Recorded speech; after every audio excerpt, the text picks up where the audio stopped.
Okay. All right. Yeah, the reading this week from David White is the reading about regret. What I guess what I mean, I curated these 8 essays. I could only choose eight for the 8 weeks, so I limited it to the that selection process, and this is the one that made the cut. I think one of the reasons is that it's so countercultural. I think David's understanding about regret as something to be almost, I wouldn't say savored, but I think gone into, maybe faced directly into, entered, to see it as a teacher, to not disregard it as is the social norm. I mean, I can't imagine how many times I've heard people tell me they have no regrets. I'm always surprised because I have so many that, but I, some very, minor regrets and then a few major ones. So I was wondering what to speak about tonight. And there was a new thought that I'll share at the end of it, but I want to just unpack three regrets. And these were really chosen not because they're particularly the biggest regrets in my life, although they all have some energy to them for sure. But they all help me see not just what has gone on, but what I really think is evocative about David's definition or interpretation of the word regret is that it's about the present. It's actually about something raw going on here and now in me. And I'm tapping into the past, I'm tapping into memory, but it's the only reason it's live is because I'm not stuck there really. I'm dealing with something in the present moment, or there's an inkling or a hunch of something about to appear. And the regret is can be he calls it sort of eyes opening and wide open. That regret opens up, awakens me to the present moment. The one regret that's been coming up quite a bit for me has been my relationship with my dad, who's now dead, and I never really got to know him. Like it's one of those relationships where there's lots of love and lots of support from dad, and a good relationship in lots of ways. But I have just realized, and it was after he died, of course, that I awakened to the conversations I wish we would have had together. There were stories, there was parts of who he was. He was a logger and a rancher. He lived his whole life outdoors, grade 7 education, but just really a person of the land and a person who lived the majority of his life not inside a building, and being connected to land. And I don't know, there's just so much I would love to know now. So here's where it comes into the present for me. I mentioned my friend Judy this morning, having a conversation with her. It's prompted me to be more mindful about seeking out some of my elders, some of my heroes, some of the people that I really want to spend time with now while they're still here. And I want to not lose that opportunity with them. So just to be more intentional about that. Uh, the other the other regret was I was raised in a fundamentalist holiness church. It was very earnest, very zealous, black and white world. We live by a book of discipline. It had sort of your whole life sort of spelled out, and it was very clear cut. It was very, you know, no playing cards and no dancing and no secular music and all this kind of stuff. And it was no jewelry, no rings, nothing. Like it was had all of these very prescribed ways of living and a very clear theology. And then that carried through to going off to do some uh, degrees in theology, and sort of 8 years later of those studies, I had a good grasp of some esoteric, learned how to read the Bible in Greek and Hebrew, learned all about the historical theological developments of the church and Christology and eschatology and other ologies. And I look back at that with regret because I think there was a whole longing in me for a whole other life than that life that I led up into almost 30 years of age. And I think one memory's come back powerfully is I was exposed to a program in international project development, and I had a construction background, so I almost punched out from seminary to go into this program in Toronto because I had this dream of working for an NGO or working for the United Nations or going out and doing project work in other countries. And but instead, I ended up studying theology. And so that regret is active in me right now because it's asking me, okay, Dan, in this last third of your life, what is there about that young 20 something that's still alive in you? And what is the next calling? What is the next vocation? What's happening? Why is that regret coming back to you? And it's also caused me to reconsider all of that church experience. And there's something not fully digested or processed there too. And there's some gems up in the attic there that I have underappreciated. So I need to go visit the attic and open up some of those old chests and take a look around. And so that's also happening. The third regret I'll share tonight is being almost 60 now, kind of turned 60 this year, and still being unilingual, still having this one language. And that one's an easy regret for me in the sense of what it's activating for me. It's like, okay, get off your ass, Heinz, and let's learn a language.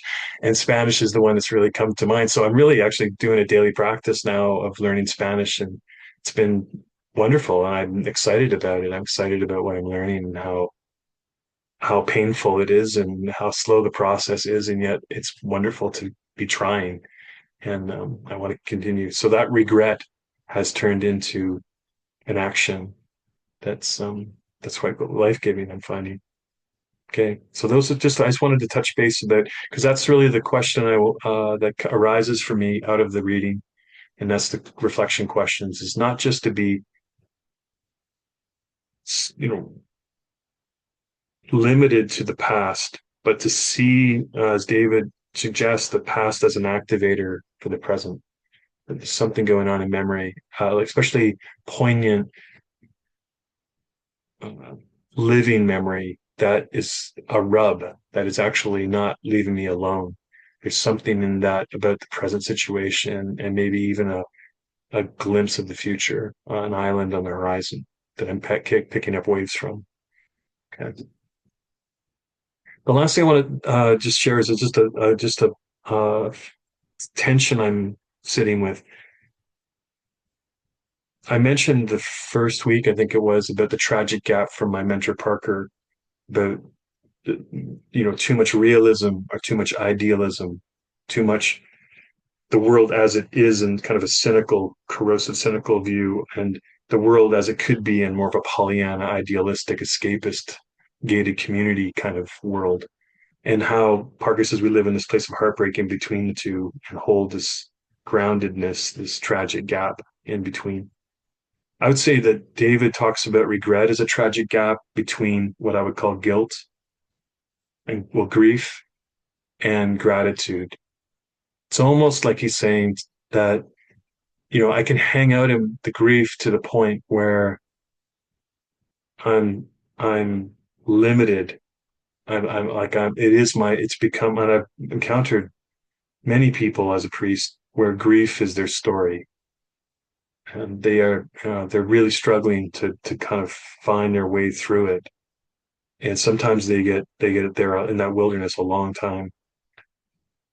So that kind of regret, that deep regret of just being stuck there. And then the other one is as though is kind of a, I would maybe I call it a cheap gratitude or a quick gratitude, or just like everything is grateful. I'm just grateful for everything. And always going to gratitude instead of sitting with the sorrow, what's missing, what I'm not grateful for. Because there's things going on even this week, I'm not grateful for them. Like I can't, I, I don't think I'm being asked to hold the gratitude in it. There's other aspects that I can be grateful for, and I don't want to lose my gratitude ever. But it's like so there's a tension holding between grief and gratitude too, and that regret somehow sits in between those two and allows the bittersweetness of life to move back and forth between grief and gratitude.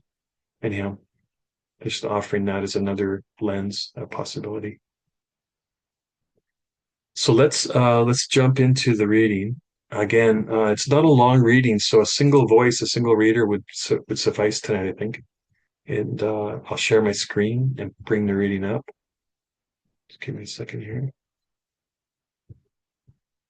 So whoever feels prompted to read for us this reflection from David White on regret, please go ahead, and then I'll turn the recording off after we listen to regret.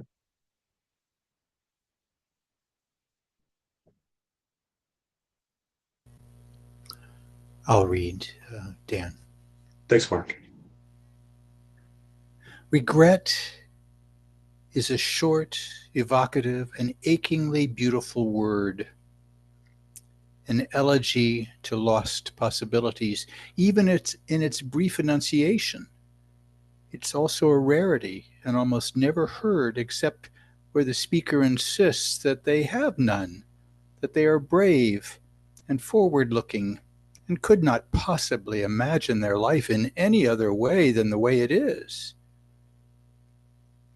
To admit regret is to understand we are fallible, that there are powers in the world beyond us. To admit regret is to lose control, not only of a difficult past, but of the very story we tell about our present.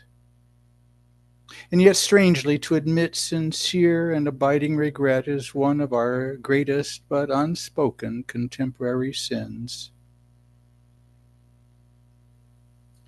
The rarity of honest regret may be due to our contemporary emphasis on the youthful perspective.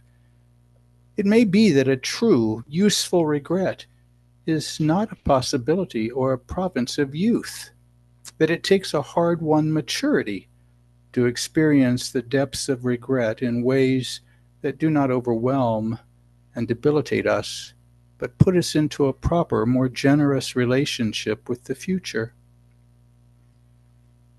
Except for brief senses of having missed a tide, having hurt another, having taken what is not ours, youth is not ready for the rich current of abiding regret that runs through and emboldens a mature human life.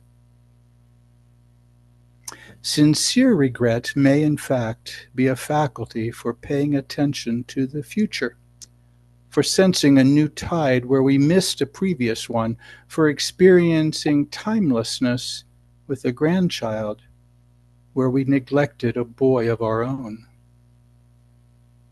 To regret fully is to appreciate how high the stakes are in even the average human life.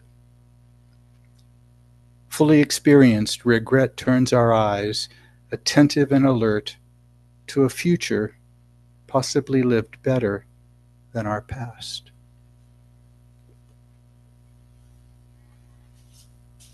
Thanks, Mark. I hear the questions that I offer. It's just a very simple one. Um, what is it that I can name as a regret, describe as a regret? And then this idea of a future possibility, I want to live better than I have before. What is that future possibility? Maybe something embedded in the regret that activates something in me, some invitation maybe in the regret, But whatever that live energy, that dynamic calling might be in the regret itself. So, what is the regret revealing to me about the present, the future, not just a reconsideration of the past, maybe?